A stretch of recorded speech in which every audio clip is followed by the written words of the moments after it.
దుర్గాదేవి నవరూపాలలో 6వది అయిన కాత్యాయనీదేవి దుష్ట రాక్షసుడైన మహిషాసురుణ్ణి సంహరించడానికి అవతరించింది.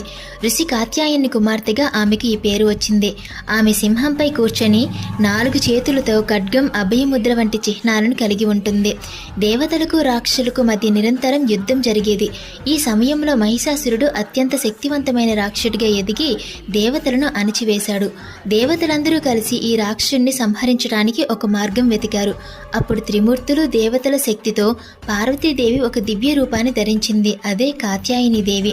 దేవతల కోరిక మేరకు కాత్యాయన ఋషి మార్గదర్శనంలో పార్వతీదేవి ఆమె రూపాన్ని ధరించి భూమిపై అవతరించింది. సింహంపై ఆసీనురాలైన కాత్యాయనీదేవి తన ఖడ్గంతో మహిషాసురుని సంహరించి దేవతలకు ప్రజలకు రక్షణ కల్పించింది. అందువల్ల ఆమె మహిషాసుర మర్దిని అని కూడా పిలువబడింది. నవరాత్రుల సమయంలో దుర్గామాతను పూజించే 9 రూపాలలో కాత్యాయనీదేవి 6వది. ఆమె జ్ఞానాన్ని, అంతర్దృష్టిని మరియు జీవితంలో అడ్డంకులను అధిగమించడంలో సహాయపడుతుందని విశ్వసిస్తారు. వివాహిత స్త్రీలు తమ భర్తల ఆయురారోగ్యాల కోసం కాత్యాయనీదేవిని ప్రార్థిస్తారు. ఈమెను ఆరాధించడం వలన అంతర్గత శాంతి, జ్ఞానం మరియు ధైర్యం కలుగుతాయని నమ్మకం.